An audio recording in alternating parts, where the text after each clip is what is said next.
கர்த்தருடைய நாமம் மகிமைப்படுவதாக. பிரியமான தேவனுடைய பிள்ளைகளை, இந்த காலை வேளையிலும் கர்த்தருடைய ஆவியானவர் நம்மோடு இடைபடுவதற்காக ஆதியாகமங்களின் புஸ்தகம் 22ஆம் அதிகாரம் அதனுடைய 14வது வசனத்தை வாசிப்போம். ஆபிரகாம் அந்த இடத்துக்கு யெகோவா ஈரே என்று பெயரிட்டார்.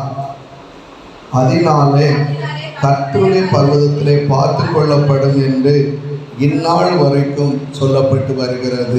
அல்லேலூயா. ஆபிரகாம் ஒரு இடத்திற்கு ஒரு பெயரை சூட்டுகிறார். அந்த பெயர் என்னவென்றால் யெகோவா ஈரே. யெகோவா ஈரே. அப்படி என்றால் அவர் பெயரிட்ட அந்த ஸ்தலம் என்ன பொருளை உலக மக்களுக்கு விளக்குகிறது என்று சொன்னால், கர்த்தருடைய பர்வதத்தில் பார்த்து கொள்ளப்படும் என்கிற செய்தியினை உலக மக்களுக்கு அது கொடுக்கிறது. அல்லேலூயா. விசுவாசிகளின் தகப்பன் ஆபிரகாம் மற்றும் முற்பிதாக்களின் வரிசையில் வருகிற யாக்கோபு, ஈசாக்கு, இன்னும் பக்தர்கள், பரிசுத்தவான்கள், அவர்கள் கடந்து போன இடங்களிலெல்லாம் அவர்கள் பரிசுத்த தேவனுடைய நாமத்தினாலே அனுபவித்த பல அற்புதங்கள், அடையாளங்களை அவர்கள் நினைவில் கொண்டு அவருடைய அனுபவங்களை பிற்கால சந்ததிகள் விளங்கிக் கொள்ளும்படியாக அந்த இடங்களை மையப்படுத்தி பலிபீடங்களை கட்டி அங்கே கர்த்தரை தொழுது கொண்டு அங்கே கர்த்தருடைய நாமம் இன்னது என்பதை அறியும்படியாய் அவர்கள் வார்த்தைகளினாலே அந்த இடங்களுக்கு பெயர்களை இட்டு அவர்கள் கடந்து சென்றார்கள். அல்லேலூயா.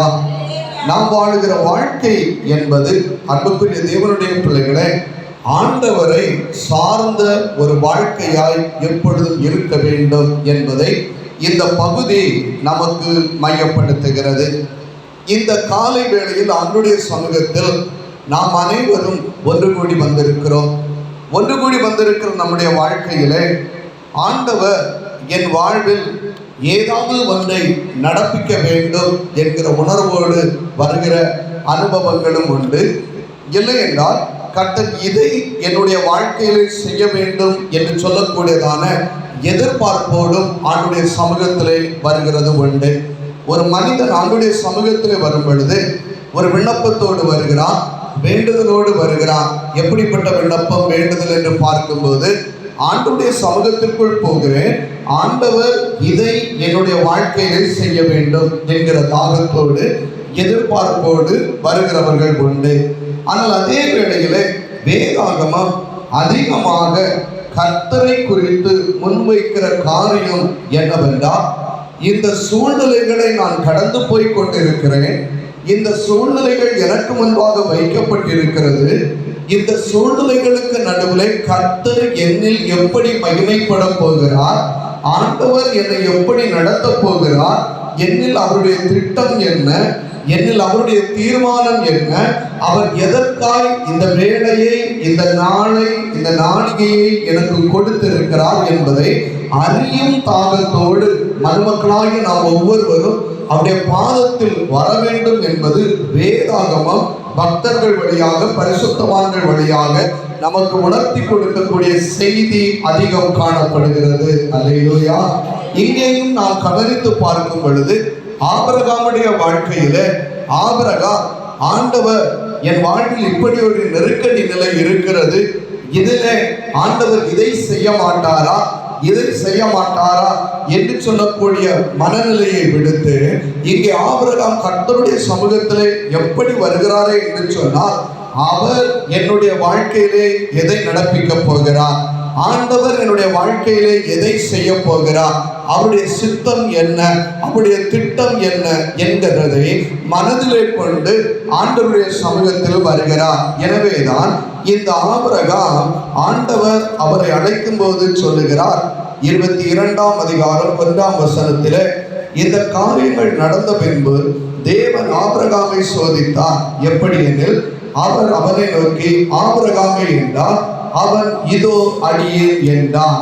ஆபிரகாமை என்றார், அவன் இதோ அடியேன் என்றான். அப்படி என்றால், ஆண்டவரே, உம்முடைய திட்டம் என்ன, உம்முடைய சித்தம் என்ன, என்னில் எதை நிறைவேற்றப் போகிறேன், என்னில் நீர் மகிமைப்படுவதற்காய் ஆண்டவரே எப்பொழுது உடைய கிரியைகளை நடப்பிக்கப் போகிறேன் என்கிற ஒரு அர்ப்பணிக்கப்பட்ட வாழ்க்கை, ஒரு அர்ப்பணிக்கப்பட்ட மனநிலை இங்கே ஆபிரகாமுடைய வாழ்க்கையிலே காணப்படுகிறதை நாம் கவனிக்க வேண்டும்.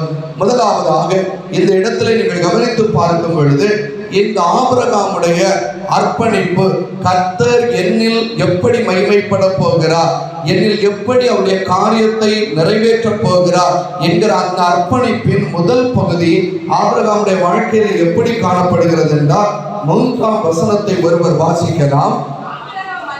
ஆபிரகாம் அதிகாலையில் எழுந்து தன் கழுதையின் மேல் சேடம் கட்டி தன் வேலைக்காரரில் 2 பேரையும் தன் குமாரன் ஈசாக்கையும் கூட்டிக் கொண்டு தகன பலிக்கு கட்டைகளையும் பிளந்து கொண்டு தேவன் தனக்கு குறித்த இடத்திற்கு புறப்பட்டு போனான். அல்லேலூயா. அப்போ இந்த இடத்துல பார்க்கும்போது, ஆபிரகாம் கர்த்தர் என்னிடத்தில் எதை செய்ய போகிறார், என்னில் எதை நிறைவேற்றப் போகிறார், கர்த்தர் என்னில் எப்படி மகிமை அடைய போகிறார் என்பதை ஆபிரகாம் அறிந்து கொள்வதற்காக அதிகாலை வேளையில் தன்னை ஆயத்தப்படுத்தி புறப்படுகிறார். அல்லேலூயா. இந்த காலை வேளையில ஆண்டவருடைய சமூகத்தில் வந்திருக்கிற போது, அன்புக்குரிய தேவனுடைய பிள்ளைகளே, இந்த அதிகாலை வேளையிலே நம்முடைய ஆயத்தம் என்ன, நம்முடைய ஆயத்தம் என்ன, ஆண்டவர் என்னில் எப்படி மகிமை அடைய போகிறார், என்னில் எப்படி அவருடைய நாமத்தை மகிமைப்படுத்த போகிறார், என்னுடைய ஆயத்தம் என்ன. இங்கே ஆபிரகாம் அதிகாலை வேளையில் ஆயத்தப்பட்டு புறப்படுகிறார். அன்புக்குரிய தேவனுடைய பிள்ளையே, கர்த்தர் என்னுடைய வாழ்க்கையில் மகிமை அடைய வேண்டும், அவர் என்னுடைய காரியத்தில் வல்லமையாய் வெளிப்பட வேண்டும், அவருடைய சுத்தத்தை திட்டத்தை கர்த்தர் நிறைவேற்ற வேண்டும் என்கிற தாகத்தோடு நாம் புறப்படுவோமே என்று சொன்னால், நாம் ஆயத்தப்படுவோமே என்று சொன்னால், கர்த்தர் வல்லமையாய் கிரியை செய்வதற்கு அவர் ஆயத்தமாய் இருக்கிறார். அல்லேலூயா. இங்கே ஆபிரகாம் விசுவாச மக்களாகிய நமக்கு ஒரு காரியத்தை கற்றுக் கொடுக்கிறார். தேவனுடைய பிள்ளையே, நீ ஆயத்தப்பட வேண்டிய ஒரு காலம் இருக்கிறது. உன்னுடைய வாழ்க்கையிலே கர்த்தர் மகிமைப்படும்படியாய் நீ ஆயத்தப்பட வேண்டிய ஒரு காலம் இருக்கிறது. உன்னுடைய வாழ்க்கையிலே கர்த்தருடைய வல்லமை விளங்கும்படியாய் நீ ஆயத்தப்பட வேண்டிய ஒரு நேரம் இருக்கிறது. அந்த நேரம் எதுவென்றால் அதிகாலை நேரம். அதிகாலை நேரம் வேதாகமத்தில் பார்க்கும் பொழுது, எல்லா நேரங்களிலும் கர்த்தர் எல்லா மக்களுடைய வாழ்விலும் வெளிப்பட்டார். எல்லா காலங்களிலும் எல்லா நேரங்களிலும் கர்த்தர் தம்முடைய மக்களை சந்தித்தார், அவர்களோடு பேசினார், அவர்களோடு உரையாடினார். ஆனால் அதே வேளையிலே ஆண்டவர் தெளிவாய் அவருடைய வார்த்தையினாலே சொல்லிவிட்டார், அதிகாலையில் தேடுவோர் என்னை கண்டடைவார்கள். அல்லேலூயா. அப்ப இந்த இடத்துல நீங்கள் கவனித்து பார்க்கும்போது, ஆபிரகாமுடைய ஒரு ஆயத்தம், அவர் எப்படி ஆயத்தப்படுகிறார், கர்த்தர் தன்னுடைய வாழ்க்கையில் மகிமைப்படுவதற்காக அதிகாலை வேளையில் அவர் ஆயத்தப்பட்டு புறப்படுகிறார். இரண்டாவதாக இங்கே ஆபிரகாம் விசுவாச மக்களாகிய நமக்கு சொல்லிக் கொடுக்கக்கூடிய ஒரு காரியம், 7ஆம் வசனத்தை வாசிக்கலாம். அப்பொழுது ஈசாக்கு தன் தகப்பனாகிய ஆபிரகாமை நோக்கி, என் தகப்பனே என்றான். அதற்கு அவன், என் மகனே இதோ இருக்கிறேன் என்றான். அப்பொழுது அவன், நெருப்பும் கட்டையும் இருக்கிறது, தகன பலிக்கான ஆட்டுக்குட்டி எங்கே என்றான். இவர்கள் ஆயத்தப்பட்டு பயணத்தில் போய்கொண்டிருக்கிறார்கள். இதை சற்று கற்பனையாய் பார்க்கும்போது, நம்முடைய வாழ்வை உலகத்தில் துவங்கிவிட்டோம். பெற்றோரோடு இணைந்திருந்த ஒரு வாழ்வு, அதன் பிறகு கணவரோடு இணைந்திருக்கிற வாழ்வு, இல்லைனால் மனைவியோடு இணைந்திருக்கிற வாழ்வு, ஒரு குடும்பத்தின் உடன்படிக்கை, இப்படிப்பட்ட வாழ்வு, பணியிடத்திலே மேலாளர்களோடு எஜமான்களோடு ஒருங்கிணைக்கப்பட்ட ஒரு வாழ்வு நாம் வாழ்ந்து கொண்டிருக்கிறோம். இந்த பயணம் தொடர்ந்து கொண்டிருக்கிறது. இந்த சூழ்நிலையிலே நமக்கு முன்பாக பல கேள்விகள் வைக்கப்படும். அல்லேலூயா. இங்கே ஆபிரகாமுக்கு முன்பாக இந்த பயணத்திலே ஒரு கேள்வி வைக்கப்படுகிறது. என்ன கேள்வி என்று பார்க்கும்போது, தகப்பனை நோக்கி ஈசாக்கு கேட்கிறார், இதோ நெருப்பும் கட்டையும் இருக்கிறது, தகன பலிக்கான ஆட்டுக்குட்டி எங்கே என்கிற கேள்வியை வைக்கின்றார். அதற்கு ஆபிரகாம் அழகாக ஒரு பதிலை கொடுக்கிறார், கர்த்தர் பார்த்து கொள்வார், கர்த்தர் பார்த்து கொள்வார். அழகாக அவர் சொல்லுகிறார், என் மகனே தேவன் தமக்கு தகன பலிக்கான ஆட்டுக்குட்டியை பார்த்து கொள்ளுவார். அல்லேலூயா. பலி செலுத்த போறது யாரு? ஆபிரகாம். ஆண்டவர் யார்கிட்ட சொல்றாரு? ஆபிரகாம் கிட்ட சொல்றாரு. ஆபிரகாம் அதிகாலையில் எழுந்து புறப்படுகிறாரு. பலியை செலுத்துவதற்காய் முன்குறிக்கப்பட்ட நபர் யாரு? ஆபிரகாம். அதற்காக ஆண்டவர் ஆபிரகாமுக்கு கொடுத்திருப்பது யாரை? ஈசாக்கை கொடுத்திருக்கிறார். ஆனால் இந்த கேள்விக்கு பின்னாக ஆபிரகாம் என்ன பதிலை ஈசாக்குக்கு கொடுக்கிறார்? அவருக்கு தேவையானதை அவர் பார்த்து கொள்வார். அல்லேலூயா. அந்த வசனத்தை நீங்க கவனித்து பாருங்கள். 8ஆம் வசனம். அதற்கு ஆபிரகாம், என் மகனே, தேவன் தமக்கு தகன பலிக்கான ஆட்டுக்குட்டியை பார்த்து கொள்வார். என்ன முன்குறித்திருக்கிறார்? பலியிடுவதற்கு. பலியிடுவதற்காக ஈசாக்கை கையில் கொடுத்திருக்கிறார். அவன் ஆயத்தப்பட்டு அதிகாலையில் எழுந்து விறகுகளை எல்லாம் எடுத்துக்கொண்டு அவன் போகிறான். பலி செலுத்துவதற்கு கத்தியையும் எடுத்திருக்கிறான். எல்லாவற்றையும் எடுத்துக்கொண்டு போகிறான். எதிலும் குறைவில்லை, எல்லாம் கொண்டு போகிறான். ஆனால் வழியிலே ஈசாக்கு கேட்கிற கேள்விக்கு அவன் என்ன பதிலை கொடுத்திருக்க வேண்டும்? என்னை பலி செலுத்த அழைத்திருக்கிறார், எனக்கு தேவையான ஆட்டை அவர் தருவார் என்று அவன் சொல்லி இருக்க வேண்டும். ஆனால் ஆபிரகாம் என்ன சொல்லுகிறார்?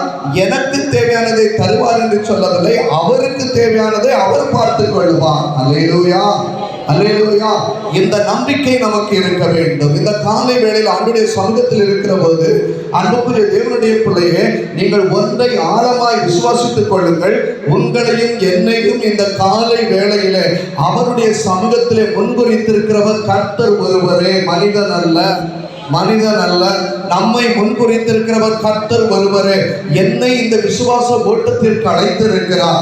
இந்த விசுவாச வாழ்க்கைக்கு அவர் என்னை அழைத்திருக்கிறார். இந்த விசுவாச வாழ்க்கையில் அவரை சார்ந்து வாடுவதற்கு என்னை அழைத்திருக்கிறார். நான் என்னை அர்ப்பணித்திருக்கிறேன். இந்த விசுவாச ஓட்டத்திலே என்னது தேவையோ, எதற்காக என்னை அழைத்தாரோ அது என்னுடைய திட்டம் அல்ல, அது அவருடைய திட்டம். அவருக்கு தேவையானதை அவர் பார்த்து கொள்ளுவார். அல்லேலூயா. அப்படி என்றால் வார்த்தை இங்கே ஒன்றை தெளிவுபடுத்துகிறது. அவர் என்னை கைவிட மாட்டார். மரண பரியந்தம் என்னை நடத்துவார். மரண பரியந்தம் என்னை நடத்துவார். ஆபிரகாமுடைய பதிலை அழகாக நீங்கள் கவனியுங்கள். அவருக்கு தேவையானதை அவர் பார்த்துக் கொள்ளுவார். நீ ஏன் துக்கப்படுகிறாய்? நீ ஏன் கலங்குகிறாய்? நீ ஏன் சஞ்சலப்படுகிறாய்? மகன் கேட்கிற கேள்விக்கு ஒரு தகப்பனுடைய பதில், இது என்னுடைய வேலை அல்ல. இப்பொழுது நடைபெற்றுக் கொண்டிருக்கிற காரியம் என்னுடைய காரியம் அல்ல. என்னை கொண்டு கர்த்தர் நடப்பித்துக் கொண்டிருக்கிற காரியம் என்னுடைய காரியம் அல்ல. நான் அவருடைய கையில், ஃபாதர் அவர்கள் பாடினதை போன்று ஒரு இசைக்கரு அவர் மீட்டிக் கொண்டிருக்கிறார். அவர் இசைத்துக் கொண்டிருக்கிறார். இசையின் சத்தம் வெளியில் வந்து கொண்டிருக்கிறது, அவ்வளவுதான். இது என்னுடைய காரியம் அல்ல. ஈசாக்குக்கு சொல்லுகிறார், மகனே, நீ புரிந்து கொள், இது என்னுடைய காரியம் அல்ல, இது என்னை அழைத்த தேவனுடைய காரியம். என்னை அழைத்த தேவனுடைய காரியம். அவர் ஒரு காரியத்தை நடப்பித்துக் கொண்டிருக்கிறார். அதற்கு தேவையானதை அவர் பார்த்துக் கொள்ளுவார். அல்லேலூயா. இந்த காலை வேளையில் ஆண்டுடைய சமூகத்தில் வந்திருக்கிற போது இந்த விசுவாச ஓட்டத்திற்காக, இந்த வாழ்க்கைக்காக, அன்புக்குரிய இந்த குடும்ப வாழ்க்கைக்காக, இந்த தனிப்பட்ட வாழ்க்கைக்காக உங்களையும் என்னையும் அழைத்தது கர்த்தர் ஒருவரே. அவர் எதற்காக அழைத்தாரோ அதை அவர் நிறைவேற்றுவார். என்ன திட்டத்துக்காக அழைத்தாரோ அதை அவர் நிறைவேற்றுவார். நீங்கள் ஒன்றை மட்டும் உங்களுடைய கடின சூழ்நிலைகளுக்கு நடுவில், உங்கள் கடினமான பாதைகளுக்கு நடுவில், உங்களை பார்த்து கேள்வி கேட்கிறவர்களுக்கு நடுவில் சொல்லிக் கொள்ளுங்கள், இது அவருடைய காரியம். அவர் பார்த்து கொள்ளுவார், அவர் நடத்துவார். அவருக்கு தெரியும் எதை கொடுக்க வேண்டும், எதை பலியிட வேண்டும், எதை செய்ய வேண்டும் என்பது அவருக்கு தெரியும். ஆபிரகாம் அழகாக சொன்னார், மகனே, இது கர்த்தருடைய காரியம், நமக்கு வேண்டியதை அவர் பார்த்துக் கொள்ளுவார். புறப்பட்டு போகிறார்கள். மலைக்கு சொல்லுகிறார்கள். பலி செலுத்தும் நேரம் வருகிறது. ஆபிரகாம் தன்னுடைய கைகளில் கத்தியை எடுக்கிறார். அப்பொழுது கர்த்தருடைய தூதன் சத்தம் எடுக்கிறார். வானத்திலிருந்து சொல்லுகிறார், ஆபிரகாமே, ஆபிரகாமே என்றார். அவன் சொன்னான், இதோ அடியேன் என்று. அப்பொழுது 12ஆம் வசனத்தை பார்க்கும்போது கர்த்தருடைய தூதன் சொல்லுகிறார், பிள்ளை ஆண்டான் மேல் உன் கையை போடாதே, அவனுக்கு ஒன்றும் செய்யாதே. நீ அவனை உன் புத்திரன் என்றும் உன் ஏக சுதன் என்று பாராமல் எனக்காக ஒப்பு கொடுத்தபடியினால் நீ தேவனுக்கு பயப்படுகிறவன் என்று இப்பொழுது அறிந்திருக்கிறேன் என்றான். அல்லேலூயா. ஆக அன்புக்குரியவர்களே, நீங்கள் இதை திரும்பவும் கவனிக்க வேண்டும். இது கர்த்தருடைய காரியம், இது மனிதனுடைய காரியம் அல்ல. இது மனிதனுடைய காரியமாய் இருந்திருந்தால் ஈசாக்கு பலியாய் மாறி இருப்பார். இது கர்த்தருடைய காரியம். கர்த்தர் ஒரு மனித பலியை ஏற்றுக்கொள்ளுகிற தேவன் அல்ல. இதை ஆண்டவர் இங்கே ஆழமாய் நிரூபிக்கிறார். இது கர்த்தருடைய காரியம். தூதன் சொல்லுகிறான், கையை போடாதே, எவனே பலி செலுத்தி விடாதே, தகன பலியாய் கொடுத்து விடாதே. காரணம் என்னவென்றால் இது கர்த்தருடைய காரியம். ஆக அப்படிப்பட்ட சூழ்நிலையிலே ஆபிரகாம் தன் கண்களை ஏறெடுத்து பார்க்கும்போது பின்னாக புதரிலே தன் கொம்புகள் சிக்கிக் கொண்டிருந்த ஒரு ஆட்டுக்கடாவை கண்டார். அப்பொழுது ஆபிரகாம் போய் கடாவை பிடித்து அதை தன் குமாரனுக்கு பதிலாக தகன பலியிட்டான். இந்த சூழ்நிலைகளை எல்லாம் கடந்து வரும் பொழுது ஆபிரகாம் நின்று கொண்டு கர்த்தரை தரிசித்த அந்த இடத்துக்கு அவர் ஒரு அழகான பெயரை இடுகிறார், யெகோவா ஈரே. என்ன அறிமுகப்படுத்துகிறார்? கர்த்தருடைய பர்வதத்தில் பார்த்து கொள்ளப்படும். இந்த காலை வேளையிலே 2 காரியத்தை இதன் வழியாய் உங்களுக்கு முன்பாக வைக்க விரும்புகிறேன். முதலாவதாக, இந்த வாழ்க்கைக்காய், இந்த கிறிஸ்தவ ஓட்டத்துக்காய், இந்த விசுவாச வாழ்க்கைக்காய், இந்த குடும்ப வாழ்விலே, தனிப்பட்ட வாழ்விலே நம்மை அழைத்திருக்கிற கர்த்தர் நம்மோடு கூட இருக்கிறார். நம்மை அழைத்திருக்கிற கர்த்தர் எதற்காக அழைத்திருக்கிறார் என்று சொன்னால், உங்கள் சூழ்நிலைகளுக்கு நடுவில், கடின பாதைகளுக்கு நடுவில், வேதனைகளுக்கு நடுவில் ஒரு வார்த்தையை மையப்படுத்துங்கள். கர்த்தர் அவருக்கு தேவையானதை பார்த்துக் கொள்ளுவார். ஆண்டவர் பார்த்துக் கொள்ளுவார். இரண்டாவதாக, நீங்கள் நிற்கிற இடத்துல எந்த சூழ்நிலைகளுக்கு நடுவில் கடந்து போகிறீர்களோ அந்த இடத்தை உங்களுக்கு பின் சந்ததிகள் அறியும்படியாக, வரக்கூடியதான மக்கள் அறியும்படியாக அந்த ஸ்தலத்தில் நின்று கர்த்தரை மகிமைப்படுத்தி சொல்லுங்கள். ஆவியானவர் உங்கள் பெயரை பிரஸ்தாபப்படுத்துவதற்கு அவர் வல்லவராய் இருக்கிறார். உங்கள் பெயரை சாட்சியாய் நிறுத்துவதற்கு கர்த்தர் வல்லவராய் இருக்கிறார். அந்த நம்பிக்கையோடு, விசுவாசத்தோடு நாம் ஆண்டவரை நோக்கி பார்ப்போம். கர்த்தர் பெரிய காரியங்களை செய்வாராக. ஆமென், ஆமென். ஜெபிப்போம். ஹல்லேலூயா, ஹல்லேலூயா. எங்களுக்குள்ளே வாசம் செய்யும் ஆவியானவரே, எந்நாளும் சித்தப்போல் நடத்தி செல்லுமையா. எங்களுக்குள்ளே வாசம் செய்யும் ஆவியானவரே, எந்நாளும் சித்தப்போல் நடத்தி செல்லுமையா. ஆவியானவரே, பரிசுத்த ஆவியானவரே, அப்பா ஆவியானவரே, பரிசுத்த ஆவியானவரே, எங்களுக்குள்ளே வாசம் செய்யும் ஆவியானவரே, எந்நாளும் சித்தப்போல் நடத்தி செல்லுமையா. எங்களுக்குள்ளே வாசம் செய்யும் ஆவியானவரே, எந்நாளும் சித்தப்போல் நடத்தி செல்லுமையா. ஆண்டுடைய பாதப்படியில் அமர்ந்து இருக்கிறோம். வேதம் சொல்லுகிறது, கர்த்தர் நல்லவர் என்பதை ருசித்து பாருங்கள். கர்த்தர் நல்லவர் என்பதை ருசித்து பாருங்கள். இந்த காலை வேளையில், அதிகாலை வேளையில் ஆபிரகாம் ஆயத்தப்பட்டார் என்று வேதம் சொல்லுகிறது. பல நிலைகளில், பல சூழ்நிலைகளில் இந்த பகுதியை சிந்திக்க முடியும். ஆனால் அதே வேளையில் ஆபிரகாமுக்குள் இருந்த ஸ்தோத்திரம், ஒரு ஆவிக்குரிய பண்பு, ஒரு ஆவிக்குரிய சிந்தனை இப்பகுதியில் எதை வெளிப்படுத்துகிறது என்றால், அவர் சொல்லுகிற வார்த்தையின்படியே தன் மகனுக்கு சொன்னார், மகனே, இது என்னுடைய காரியம் அல்ல, இது கர்த்தருடைய காரியம். இந்த வாழ்க்கை என்னுடைய காரியம் அல்ல, இது கர்த்தர் தந்த வாழ்க்கை. இந்த வாழ்க்கையை கர்த்தரை நடத்தி கொண்டிருக்கிறார். இந்த வாழ்க்கையிலே முன் சொல்லுகிறது கர்த்தர். இந்த வாழ்க்கையில என்னை நடத்துகிறவர் கர்த்தர். இந்த வாழ்க்கையில என்னோடு இடைபெறுகிறவர் கர்த்தர். அவருடைய சுத்தம் ஒன்றே நிறைவேறி கொண்டிருக்கிறது. என்னுடைய சுத்தம் அல்ல, என்னுடைய திட்டம் அல்ல, என்னுடைய தீர்மானம் அல்ல. அவருடைய சித்தம் ஒன்றே நிறைவேறி கொண்டிருக்கிறது. அவருடைய திட்டம் ஒன்றே நிறைவேறி கொண்டிருக்கிறது. அந்த திட்டத்தை அவர் நிறைவேற்றுவார். அவருக்கானதை அவர் பார்த்துக் கொள்வார். அவருக்கானதை அவர் பார்த்துக் கொள்வார். கர்த்தருடைய காரியம். மகனே, மகளே, நீ வாழ்ந்து கொண்டிருப்பது கர்த்தருடைய காரியம். மகனே மகளே உனக்கு முன்பாக இருக்கிற ஒவ்வொரு சூழ்நிலைகளும் கர்த்தருடைய காரியம். நீ அங்கலாய்ப்போடு வந்திருக்கலாம், வேதனையோடு வந்திருக்கலாம், கண்ணீரோடு வந்திருக்கலாம், கலக்கத்தோடு வந்திருக்கலாம். அந்த ஆபிரகாமுடைய பயணத்தை எடுத்து பாருங்கள். அதில் கலக்கம் இருந்தது, அதில் நடுக்கம் இருந்தது, அதில் யோசனை இருந்தது, என்ன செய்வேன் என்று சொல்லக்கூடியதான சிந்தனை இருந்தது. ஆனால் அவைகளுக்கு நடுவில் தன்னுடைய மகனுக்கு ஆபிரகாம் தெளிவான ஒரு பதிலை கொடுக்கிறார். மகனை, நீ ஏன் கலங்குகிறாய்? இது கர்த்தருடைய காரியம். கர்த்தர் பார்த்துக் கொள்ளுவார், கர்த்தர் பார்த்துக் கொள்ளுவார். தமக்கு பிரியமானதை கர்த்தர் பார்த்துக் கொள்ளுவார். இந்த காலைகளில் தேவனுடைய பிள்ளையை சங்கீதக்காரன் அழகாக ஒரு ஆலோசனையை தன்னுடைய ஆத்மாவுக்கு கொடுக்கிறார். ஆத்மாவை, நீ ஏன் கலங்குகிறாய்? ஏன் கலங்குகிறாய்? தேவனை நோக்கி காத்திரு, தேவனை நோக்கி காத்திரு.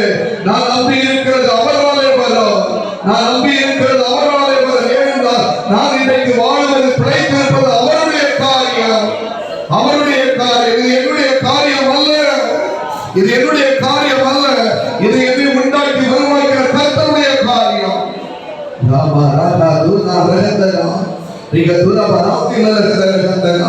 தேவனுடைய பிள்ளையே, ஒரு மண்ணிருக்கிற ஒவ்வொரு காரியத்துக்கு நடுவிலும் உன்னை மையப்படுத்தாதே, உன்னை மையப்படுத்தாதே.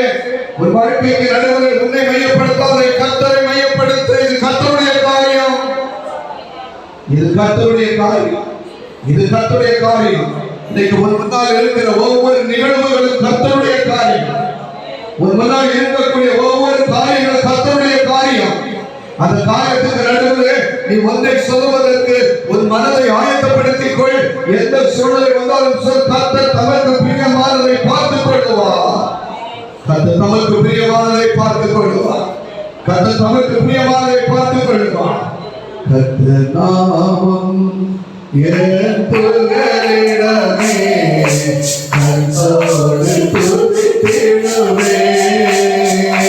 கர்த்தர் நாமம் என் புகழிடமே, கர்த்தரோடு துதித்திடுவே. யெகோவா நீரே எல்லாமே பார்த்துக் கொள்ளி. யெகோவா நீரே எல்லாமே பார்த்துக் கொள்ளி.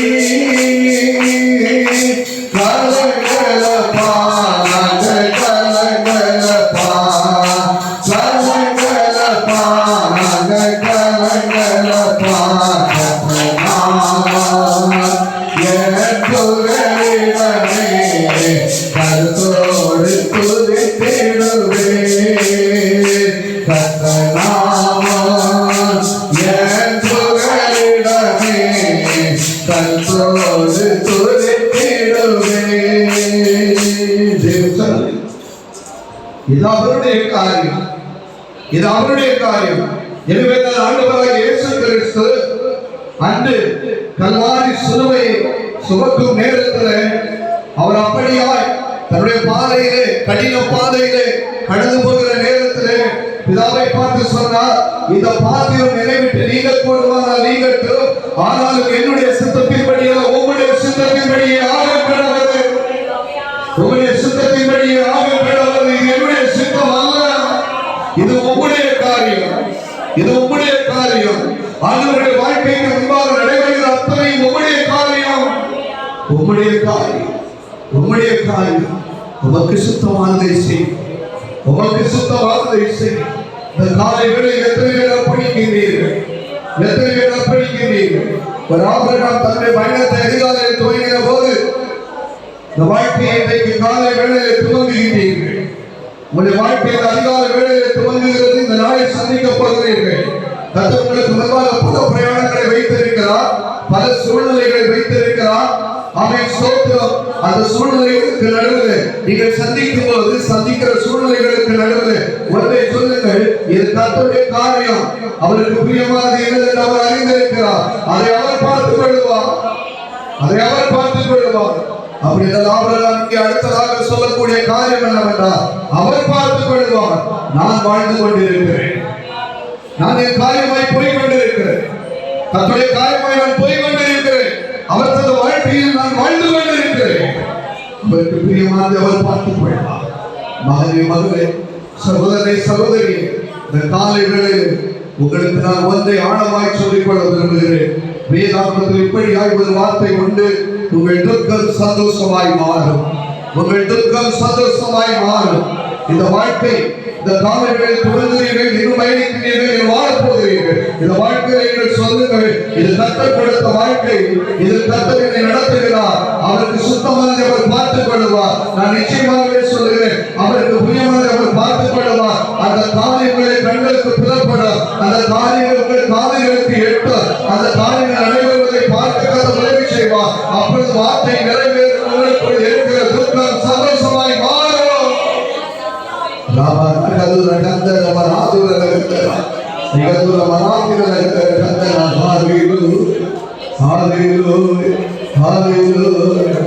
என்னை உண்டாக்கிய என் தேவாதி தேவன் வரவில்லை, ஒருவருமில்லை. என்னை உண்டாக்கிய என் தேவாதி தேவன் வரவில்லை, ஒருவருமில்லை.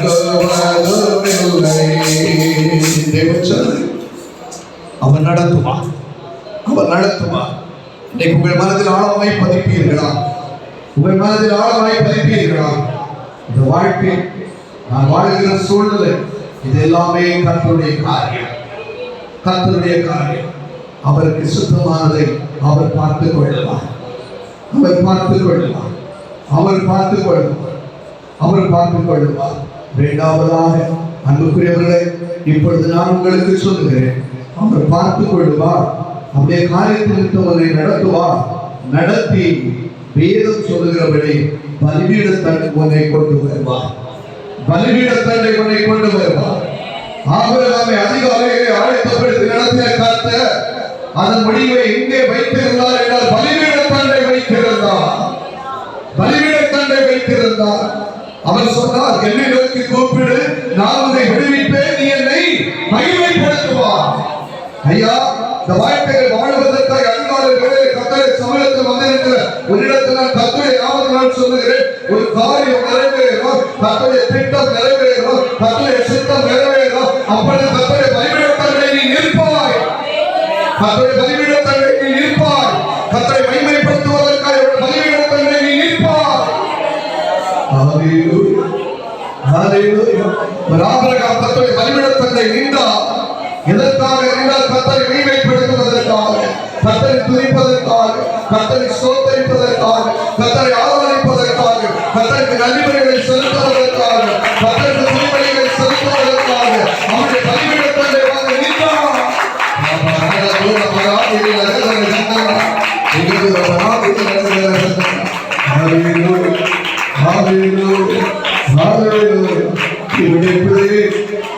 இந்த காலை வேளையிலே உங்களை எத்தனை பேர் விசுவாசிக்கிறீர்கள்?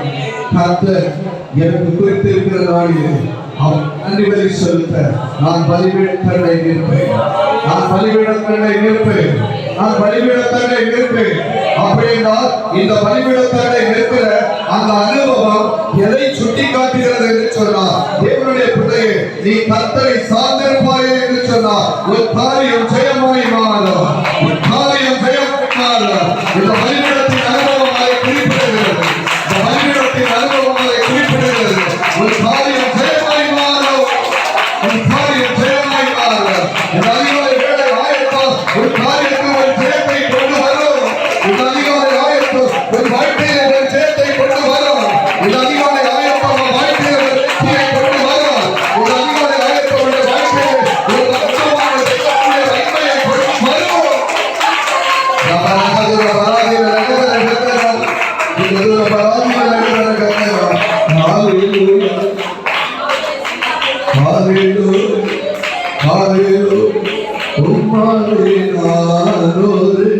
சேனைக்குள் பாய்வே மதிலை தாண்டிடுவே, மதிலை தாண்டிடுவே. தேவசனமே, உமாவே ஒரு சேனைக்குள் பாய்வே மதிலை தாண்டிடுவே. நிறைவாய் 3 காரியத்தை உங்கள் விசுவாசத்திற்காக சொல்லுகிறேன். அன்புக்குரியவர்களே, இந்த அதிகாலை ஆயத்தம் மிகவும் முக்கியமானது.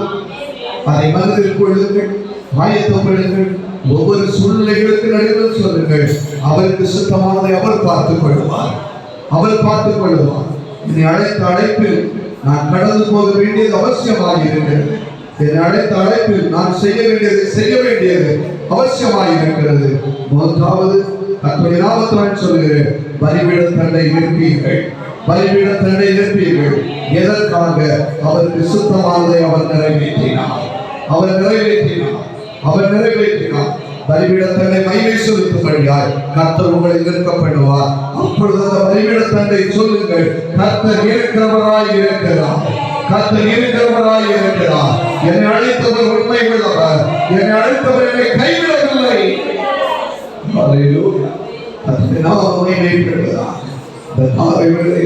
அப்படிப்பட்ட அபிஷேகத்தோடு, அப்படிப்பட்ட வல்லமையோடு, அப்படிப்பட்ட மேன்மையோடு கர்த்தர் உங்களை நடத்துவாராக.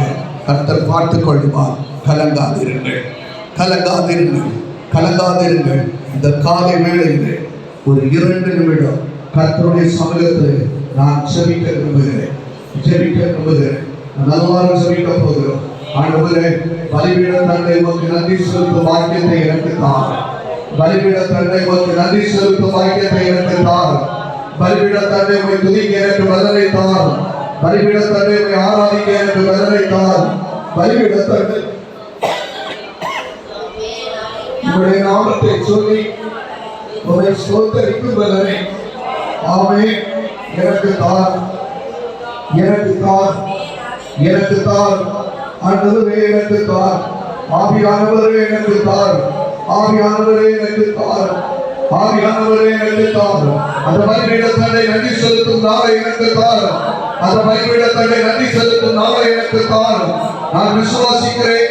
நான் கர்த்தருக்குள் நம்புகிறேன். நீ பலிபீடத்தண்டை வந்து கர்த்தருக்கு நன்றி செலுத்துவதற்கான ஒரு அதிகாலை பயணத்தை கர்த்தர் வாழ்க்கையில் துவங்கி இருக்கிறார். ஒரு அதிகாலை பயணத்தை ஆண்டவர்களுடைய வாழ்க்கையில் துவங்கி இருக்கிறார். பலிபீடத்தண்டை வந்து தேவனாகிய கர்த்தருடைய நாமத்தை பணிந்து கொள்ளவும், தேவனாகிய கர்த்தருடைய நாமத்தை தொழுது கொள்ளவும் ஒரு அதிகாலை பயணத்தை கர்த்தர் ஒரு வாழ்க்கையில் ஆரம்பித்திருக்கிறார். ஒவ்வொரு கட்டத்தில் கர்த்தர் பராமரிக்கிறார். அப்பாவுக்கு நன்றி. உங்களுடைய கருத்திலே ஒப்புக் கொடுக்கிறோம். ஒவ்வொரு பிள்ளைகளுடைய வாழ்வில் பலிபீடத்தண்டை பார்த்து உம்மை துதிக்கும் சாக்கியத்தை, உம்மை மகிமைப்படுத்தும் சாக்கியத்தை தான். இவர்கள் உம்முடைய பிள்ளைகள். உமக்காய் வாழுகின்றார்கள். உம்மையை நோக்கி பார்க்கின்றார்கள். அந்த கிருபையை பிள்ளைகளுக்கு தான். அப்படி செய்கிற அன்புக்காய் ஆண்டவருக்கு ஸ்தோத்திரம். அன்புக்குரிய இந்த காரியங்களை நம்மோடு பேசி இருக்கிறார். நம்மோடு இடைப்பட்டு இருக்கிறார். அவருடைய நாமத்தை மகிமைப்படுத்திக் கொண்டிருக்கிறார். நம்பிக்கையோடு விசுவாசத்தோடு நம்முடைய குடும்பங்களுக்காய் ஆண்டவரை ஸ்தோத்திரிப்போம். பிள்ளைகளுக்காய் ஆண்டவரை ஸ்தோத்திரிப்போம். கணவருக்காய் மனைவிக்காய் ஆண்டவரை ஸ்தோத்திரிப்போம். கர்த்தர் வீட்டிற்காய் ஆண்டவரை ஸ்தோத்திரிப்போம். ஆண்டவர் தந்த வாகனங்களுக்காய் ஆண்டவரை ஸ்தோத்திரிப்போம். ஆண்டவர் தந்த நல்ல பணிகளுக்காய் ஆண்டவரை ஸ்தோத்திரிப்போம். ஆண்டவர் தந்திருக்கிற விசுவாச வாழ்க்கைக்காய் ஆண்டவரை ஸ்தோத்திரிப்போம். நம் சொந்தக்காரருடைய மகிமைக்காய் ஆண்டவரை ஸ்தோத்திரிப்போம். பலிபீடத்தண்டை நம்மை கொண்டு நிறுத்துகிற கர்த்தருக்காய் ஆண்டவரை ஸ்தோத்திரிப்போம். நன்றிகளை ஏறெடுக்க கர்த்தர் நமக்கு ஒரு நாளை வைத்து விட்டபடியால் ஆண்டவரை ஸ்தோத்திரிப்போம். ஹல்லேலூயா. சபைக்காய் ஆண்டவரை ஸ்தோத்திரிப்போம். விசுவாச குடும்பத்துக்காய் ஆண்டவரை ஸ்தோத்திரிப்போம். ஆண்டவர் நல்ல விசுவாச ஐக்கியத்துக்காய் ஆண்டவரை ஸ்தோத்திரிப்போம். கர்த்தருடைய நாமம் மகிமைப்படட்டும். 10ஆம் வகுப்பு +2 எக்ஸாம் எழுதுகிற பிள்ளைகளுக்காய் ஆண்டவரை ஸ்தோத்திரிப்போம். கர்த்தரின் ஞானத்தை கொடுக்கும்படியாய் ஆண்டவரை ஸ்தோத்திரிப்போம். நம்மை சபையை சார்ந்த, கிராமத்தை சார்ந்த ஆவின் ஸ்தோத்திரம் வாலிப பிள்ளைகளுக்காய் ஆண்டவரை ஸ்தோத்திரிப்போம். நம்முடைய கிராமத்தில் ஆண்டவர் தந்த வாழ்வின் ஆதாரங்களுக்காய் ஆண்டவரை ஸ்தோத்திரிப்போம். நம்முடைய கிராமத்தில் ஆண்டவர் தந்த விசுவாச மக்களுக்காக ஆண்டவரை ஸ்தோத்திரிப்போம். ஆண்டவர் தந்த வியாபார ஸ்தலங்கள், மருத்துவமனைகள், பள்ளிக்கூடங்கள், ஆவின் ஸ்தோத்திரம், அரசு அலுவலகங்கள், ஆவின் ஸ்தோத்திரம், தனியார் அலுவலகங்கள் எல்லாவற்றுக்குமாக ஆண்டவரை நாம் ஸ்தோத்திரிப்போம். ஹல்லேலூயா. இந்த நாளிலே நம்முடைய கிராமத்தில் கர்த்தருடைய வல்லமை வெளிப்படுவதாக, கர்த்தருடைய மகிமை வெளிப்படுவதாக, கர்த்தருடைய ஆரோக்கியத்தின் மகிமை இன்னைக்கு வெளிப்படுவதாக அவருடைய கருத்தில் ஒப்புக்கொடுத்து ஜெபிப்போம். ஹல்லேலூயா. ஹalleluya ஹalleluya. ஆண்டவர் ஒருவரே உயர்ந்திருப்பாராக. நன்றியோடு ஆண்டவரை துதிப்போம், ஸ்தோத்திரிப்போம். கர்த்தர் பெரிய காரியங்களை செய்வார். மகா இரக்கமும் வட்டிலா கிருபை நிறைந்த எங்கள் அன்பின் பரலோகத்தின் ஆண்டவரே, எங்கள் ஆண்டவர் எங்களுக்கு இரக்கமாய் தந்திருக்கிற இந்த ஜெப வேளைக்காய் ஆண்டவருக்கு நன்றி செலுத்துகிறோம். அப்பா பிதாவே, இந்த ஜெப வேளை துவக்கம் முதல் இந்த நிறைவு மட்டும் ஆண்டவர்களை நடத்தினேன், நன்றி செலுத்துகிறோம். கர்த்தர் எங்களுக்குள் வாசம் பண்ணுகிறேன், நன்றி செலுத்துகிறோம். உங்களுடைய நாமத்தை வழங்கிக் கொள்ளும் பலனை தருகிறேன், நன்றி செலுத்துகிறோம். அதிசயமான வழிகளை நடத்தி வருகிறேன், உமக்கு ஸ்தோத்திரம். இந்த காலை வேளையிலுடைய சமூகத்தில் அமர்ந்திருந்து இவர்கள் நாட்களை துவங்கி இருக்கிறோம். இதற்கு ஒரு முடிவு கொண்டு அது பலிபீடம், அந்த பலிபீடத்தின் மகிமையிலே நிற்க எங்களுக்கு உதவி செய்வீர், உமக்கு ஸ்தோத்திரம். இதற்கிடையிலே நாங்கள் செய்ய வேண்டிய காரியங்களை செய்ய கற்றுக் கொடுத்தீர், உமக்கு நன்றி செலுத்துகிறோம். ஆண்டவரை விசேஷித்த விதமாக நம்முடைய பிள்ளைகளுக்கு முன்பாக ஆண்டவர் வைத்திருக்கிற அந்த பலிபீடத்தின் நாட்களுக்காய் ஆண்டவருக்கு நன்றி செலுத்துகிறேன். அந்த நாளையும் நாளிகையும் கர்த்தாவுடைய பிள்ளைகளுக்கு கத்த தந்த ஆசீர்வதிப்பீராக. நன்றி செலுத்தும் நேரங்களை கத்த தரும்படியாய் சொல்லிக்கிறேன். இன்றைக்கு நம்முடைய ஜீவிய பாதையிலே கடந்து போகும்போது உங்களுடைய கிருபையும் ஆற்றலும் அருளும் உங்களுடைய பிள்ளைகளோடு இருக்கட்டும். ஆவி ஆத்ம சரீரம் முழுவதும் ஆண்டுடைய மகிமையும் ஆண்டுடைய ஆளுகையும் நிறைந்திருக்கட்டும். தெய்வ பிரசன்னம் நிறைந்திருக்கட்டும். தெய்வத்தினுடைய பாதுகாவல் நிறைந்திருக்கட்டும். அபிஷேகத்தின் பாதுகாவல் நிறைந்திருக்கட்டும். அக்னியின் பாதுகாவல் நிறைந்திருக்கட்டும். ஆண்டவர் நடத்துகிற அன்புக்காய் ஆண்டவருக்கு ஸ்தோத்திரம் ஸ்தோத்திரம் ஸ்தோத்திரம். துதிக்கான மகிமை யாவும் நாங்கள் உமக்கே செலுத்துகிறோம். உங்களுடைய நாமம் மட்டும் மகிமைப்படட்டும். இயேசு என்கிற வல்லமையுள்ள நாமத்தில் ஜெபிக்கின்றோம். ஜெபங்களும் எங்கள் ஜீவனுள்ள நல்ல பிதாவே, ஆமேன் ஆமேன். தேவனுக்கே மகிமை, தெய்வத்துக்கே மகிமை. தேடி வந்து மீட்டவரே, தெய்வமுக்கே மகிமை. என்னை தேடி வந்து மீட்டவரே, தெய்வமுக்கே மகிமை. ஐயா வாழ்க வாழ்க, ஓ நாமம் வாழ்க. ஐயா வாழ்க, ஓ நாமம் வாழ்க. ஆசீர்வாதம். நம்முடைய ஆண்டவராகிய இயேசு கிறிஸ்துவின் கிருபை, பிதாவாகிய தேவனுடைய அன்பு, பரலோகத்தினுடைய பரிசுத்த ஐக்கியம் உங்கள் அனைவரோடும் வாழ்நாட்களோடும் சூழ்நிலைகளோடும் எதிர்காலங்களோடும் கர்த்தராகிய இயேசு கிறிஸ்துவின் நிமித்தம் சமாதானமாய் தங்கியிருப்பதாக. ஆமென் ஆமென். என் ஆத்துமாவே கர்த்தரை ஸ்தோத்திரி, என் முழு உள்ளமையுடைய பரிசுத்த நாமத்தை ஸ்தோத்திரி. என் ஆத்துமாவே கர்த்தரை ஸ்தோத்திரி, அவர் செய்த சகல உபகாரங்களை மறவாதே. ஆமென் ஆமென். அல்லேலூயா அல்லேலூயா அல்லேலூயா. சமாதானத்தோடு புறப்பட்டு செல்லுங்கள். கர்த்தர் உங்களை ஆசீர்வதித்து வழி நடத்துவாராக. ஆமென் ஆமென்.